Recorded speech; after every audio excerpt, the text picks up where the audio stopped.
পটল দিয়ে এমন একটি দুর্দান্ত নাস্তা যদি না খেয়ে থাকেন তাহলে তো পুরাই মিস। হ্যালো এভরিওয়ান, আসসালামু আলাইকুম। আমি হিমু, ওয়েলকাম করছি হিমুস হেভেনে।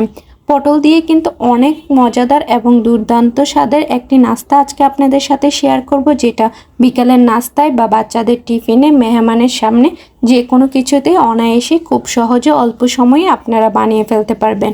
আর তার জন্য আমি কয়েকটা পটল নিয়ে নিয়েছি। এবার এগুলোকে দুই সাইড দিয়ে এভাবে কেটে নিব। নিশ্চয়ই ভিডিও দেখে বুঝতেই পারছেন আমি কিভাবে কেটে নিচ্ছি। আর এই নাস্তাটা কিন্তু খেতে খুবই ভালো লাগে আর খুবই মজা, একবার বানিয়ে নিলেই আপনারা বুঝতে পারবেন। এবার এটাকে এভাবে ছোলাটা একটি পিলারের সাহায্যে কেটে নিচ্ছি। সম্পূর্ণ ছোলাটা আমি ফেলবো না, মাঝখানে মাঝখানে কিন্তু ছোলা রেখে দিয়েছি, দেখেই নিশ্চয়ই বুঝতে পারছেন। এরকম করে আমি সবগুলো পটলের ছোলা ছিলে নেব। সবগুলো ছোলা যদি ভালো করে ছিলে নিই তাহলে কিন্তু ভাজির পরে খেতে ভালো লাগবে না, তাই চেষ্টা করবেন এভাবেই ছিলে নিতে। এভাবে ছিলে নিলেই কিন্তু খুব বেশি একটা ক্রিস্পি ভাব হয়। এরকম করে সবগুলো ছিলা হয়ে গেলে এবার মাঝখান দিয়ে আমি পটলগুলোকে দুই ভাগ করে দিব। দুই ভাগ করে দিয়ে এবার একটি ছুরি দিয়ে বা বটি দিয়েও আপনারা চাইলে কিন্তু করতে পারেন। সবগুলোকে এভাবে মাঝখান দিয়ে দুই ভাগ করে দিব। আর আপনারা যদি চান যে গোটা একটা পটলকে এভাবে ফুলের মতন করবেন তাহলেও কিন্তু করতে পারবেন, তবে আমার কাছে মনে হলো এভাবে দুই ভাগ করে যদি পটলটাকে কাটা হয় তাহলে খুব সহজেই কিন্তু নরম হয়ে যায়।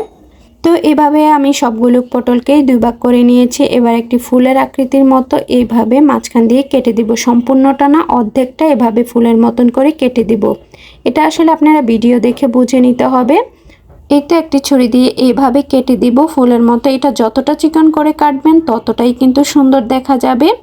তো আমি একটি ছুরি দিয়ে কিন্তু 3-4 ভাগ করে এরকম করে কেটে নিয়েছি। আপনাদের হাত যদি আরও বেশি পারদর্শী হয় তাহলে কিন্তু আরও চিকন করে কাটবেন, সেক্ষেত্রে দেখতে কিন্তু আরও বেশি সুন্দর দেখা যাবে। তো দেখুন কি কিউট দেখা যাচ্ছে। এবার এই সবগুলোর মধ্যে একটু হলুদ মরিচ লবণ মাখিয়ে দিব, যাতে ভিতরে লবণ মশলাটা একটু ভালো করে ঢুকে। তাই একটু হলুদের গুঁড়া, মরিচের গুঁড়া আর একটু লবণ দিয়ে ম্যারিনেট করে রাখবো। বা সবগুলোকে ম্যারিনেট করে কিছুক্ষণ রাখার দরকার নেই, সাথে সাথেই কিন্তু ভেজে নিতে পারবেন। বা সবগুলো আমার ভালো করে মাখা হয়ে গেল।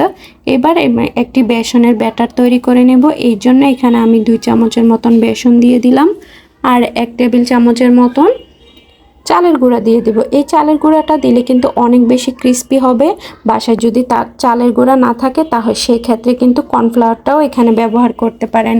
তো এখানে দিয়ে দিব পরিমাণ মতো লবণ, তারপরে একটু হলুদের গুঁড়ো, মরিচের গুঁড়া, মানে যে শুকনো মশলাগুলো দিয়ে আমরা বেসনের ব্যাটার তৈরি করি সেই ব্যাটারটা তৈরি করে নেব।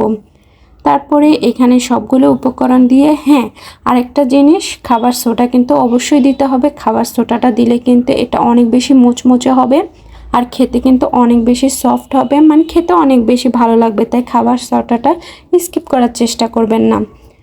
এবার সবগুলো শুকনো উপকরণ ভালো করে মিশিয়ে একটু অল্প অল্প করে পানি দিয়ে এই গোলাটা তৈরি করে নেব। একটা বেশি ঘনও না বেশি পাতলাও না, এমন একটা ব্যাটার তৈরি করে নিতে হবে। বেসনের এই ব্যাটারটা তৈরি করার মধ্যে কিন্তু অনেক টিপস এবং ট্রিক্স আছে। এই ব্যাটারটা যদি ভালো করে তৈরি না হয় তাহলে কিন্তু অনেক, বেগুনি হোক বা বেসনের তৈরি যে কোনো কিছুই হোক, খেতে ভালো লাগে না। আরেকটা জিনিস, এখানে গরম একটু তেল যদি বেসনের মধ্যে দিয়ে দেন তাহলে কিন্তু বেসনের ব্যাটারটা অনেক বেশি মচমচে হয়। যে কোনো কিছুই ভাজি করলে অনেক বেশি মচমচে হয়। আপনারা অবশ্যই কিন্তু বাসায় ট্রাই করে দেখতে পারেন।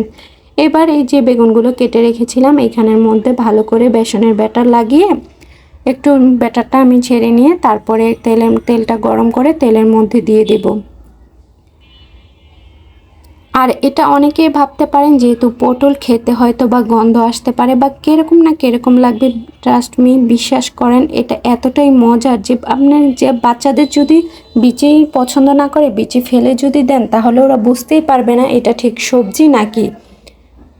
তাই বলবো বাসায় একবার হলেও ট্রাই করবেন। তো চুলার আঁচটা একদম মিডিয়ামের থেকে একটু কমে দেব। তেলটা গরম হয়ে গেলে চুলার আঁচ কমিয়ে দিতে হবে, কারণ চুলার আঁচটা যদি বাড়িয়ে দেন তাহলে দেখা যাবে উপর দিয়ে লাল হয়ে যাবে আর ভিতরে কাঁচা থেকে যাবে, যেহেতু জিনিসটা পটল। তাই চুলার আঁচটা কমিয়ে দিলে কিন্তু আস্তে আস্তে হলে ভিতরে পটলটাও কিন্তু খুব সুন্দর করে হয়ে যায় আর উপরেও খুব সুন্দর একটা কালার আসে। তো এবার এইভাবে আমি চুলার আঁচটা কমিয়ে এপিট ওপিট লাল করে ভালো করে ভেজে নিব।